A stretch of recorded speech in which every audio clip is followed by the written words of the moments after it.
दोस्तों, आज हम बात करेंगे उस घटना की जिससे आज के नेताओं को जरूर सबक लेना चाहिए। सबक ये कि देश हित से बड़ा ना तो कोई पार्टी है और ना ही कोई पद। ये घटना है 1962 की। नेहरू जी के चीन पर अति विश्वास व उनकी मूर्खता के कारण ही चीन ने 1962 में भारत पर हमला कर दिया था और उस वक्त भारत के प्रधानमंत्री जवाहरलाल नेहरू हिंदी चीनी भाई भाई का राग अलाप रहे। इस समय भारत में अहिंसावाद का अतिवाद हो गया था।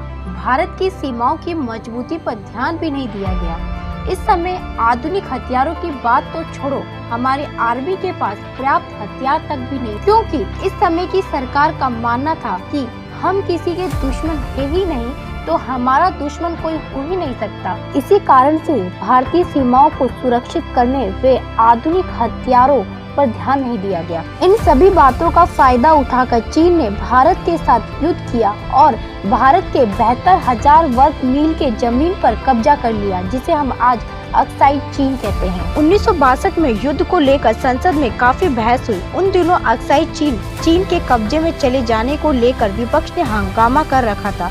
सभी विपक्षी सांसदों को मनाने समझाने के लिए नेहरू संसद पहुंचे हुए थे, लेकिन नेहरू को उम्मीद भी नहीं थी कि उनके विरोध में सबसे बड़ा चेहरा उनके अपने मंत्रिमंडल का होगा। कहा जाता है कि विपक्ष कुछ बोलता उससे पहले ही उनकी ही पार्टी का कांग्रेसी सांसद महावीर त्यागी जी ने नेहरू जी के सामने एक तगड़ा सवाल दागते हुए पूछा कि आप ये 72,000 वर्ग मील की जमीन को कब वापस ला रहे हैं। इस पर प्रधानमंत्री नेहरू जी ने जवाब देते हुए कहा कि अक्साई चीन में तिनके के बराबर भी घास तक नहीं उगती, वो तो बंजर इलाका है। उनकी इस बात को सुन महावीर त्यागी जी ने भरी संसद में अपना गंजा सिर नेहरू जी को दिखाते हुए कहा, यहाँ भी कुछ नहीं उगता तो क्या मैं इसे कटवा दूं या फिर किसी और को दे दूं।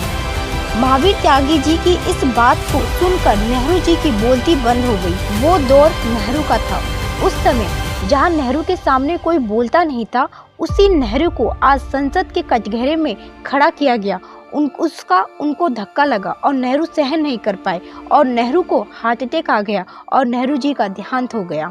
इसी तरीके की महत्वपूर्ण जानकारियों के लिए मेरे चैनल को लाइक, शेयर और सब्सक्राइब करें।